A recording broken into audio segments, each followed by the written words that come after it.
dites pour lui seul ou pour l'ensemble. Parfois, il y a un accident, crash d'avion par exemple, ou de train, il y a la guerre, beaucoup de gens qui meurent. Alors, quand il y a beaucoup de cadavres, on n'a pas le temps de faire les ablutions. S'il y a la famille qui cherche des gens qui prennent leur partenaire pour faire la lotion.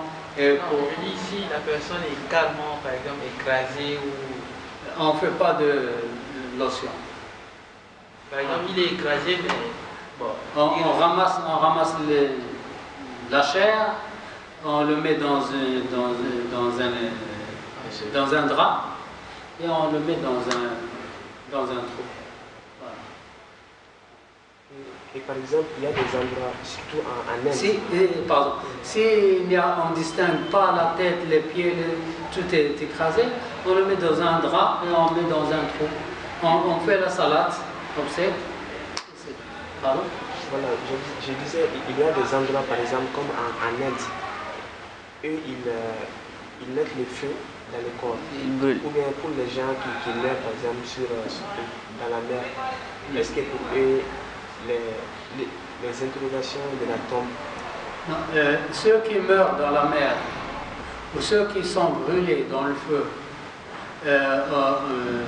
ils se sont tous brûlés, il n'y a plus rien, il n'y a que le cendre. Ils sont morts, ou ils sont morts dans la mer, et les poissons l'ont mangé et tout. On fait la salade de l'absent, et c'est tout. L'essentiel, c'est le jour du jugement. Chacun sera jugé pour ce qu'il a fait dans sa vie. Et le jour du jugement, on va voir comment les gens qui sont morts dans la mer, comment les gens qui sont brûlés, comment les gens qui sont dévorés, etc., comment ils vont ressusciter. Oui, il a parlé aussi Imtihan fil qabr. C'est l'âme qui sera jugée. Oui. Les questions de qabr, oui. C'est l'âme qui sera questionnée. Et c'est l'âme qui sera ou bien châtiée ou bien réjouie. C'est pas dur pour Allah. Oui. Juste, c'est exactement comme si deux personnes vivantes, un homme et sa femme par exemple, ou deux hommes, deux frères, deux sœurs, etc., qui dorment dans le même lit.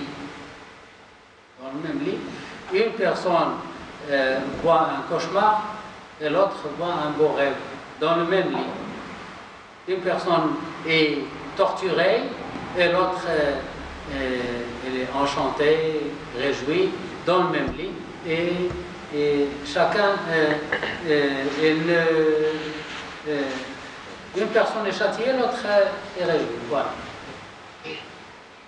La même chose. Si on met beaucoup de gens dans une fosse, dans un accident ou une guerre, on ramasse une centaine de personnes et on les met dans une fosse, c'est la même chose. Les gens pieux seront enchantés, seront réjouis, et les mauvaises personnes seront châtiées. Voilà. C'est l'âme qui sera châtiée. Oustaz, pour les rêves, est-ce que c'est quand on fait par exemple une mauvaise rêve, est-ce que c'est pas bien, c'est un châtiment? Ça dépend. Il y a les rêves et les visions. Les rêves, ils sont dus lorsqu'on a trop mangé, par exemple, et on est allé au lit, ou lorsqu'on est préoccupé par on a peur du futur. On a peur.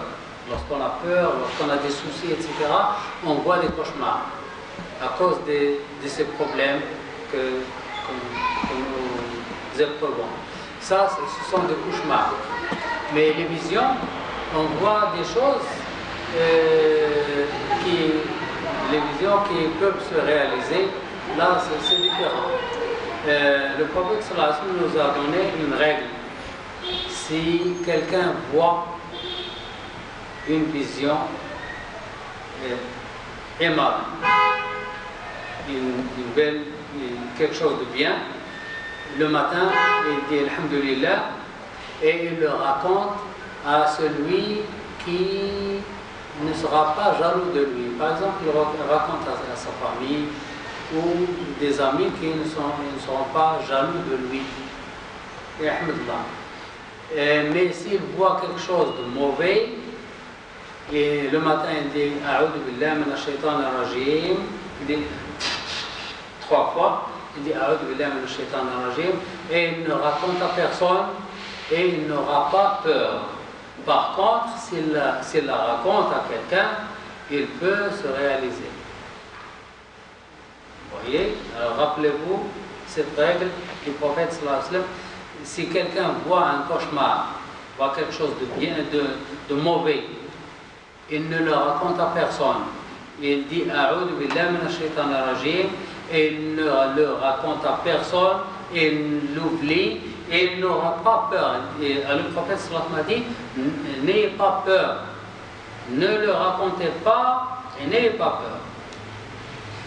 Si vous voyez quelque chose de bien, le matin vous dites Alhamdulillah et vous le racontez, si vous voulez, à des gens qui vous aiment vraiment, qui ne sont pas jaloux de vous, c'est-à-dire à vos parents et aux gens que vous croyez qu'ils ne sont pas jaloux de vous, et il peut se réaliser, Inch'Allah.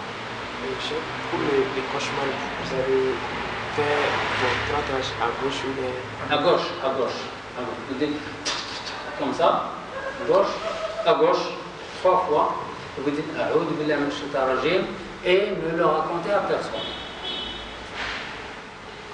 Ça, à propos des rêves, il y a des gens qui... Ne le racontez à personne et oubliez-le. Ne pensez pas, parce que si vous continuez à penser, ça vous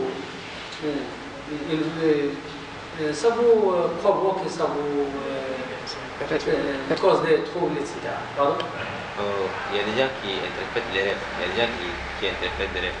À tes rêves a une telle signification. Ça, c'est... Est-ce qu'on peut croire aux interprétations des rêves? Il y a des livres, par exemple, Binisering, je ne sais pas. Il y a une interprétation des rêves. À tes rêves, une telle signification, une telle interprétation. Exactement, comme pour Youssouf. À ce genre de... Ru'ya, Surat al-Youssouf. Peut-on croire à ce genre de écrits? Il y a des gens qui sont spécialistes, mais il y a beaucoup de gens qui sont des charlatans, qui prétendent interpréter les rêves alors qu'ils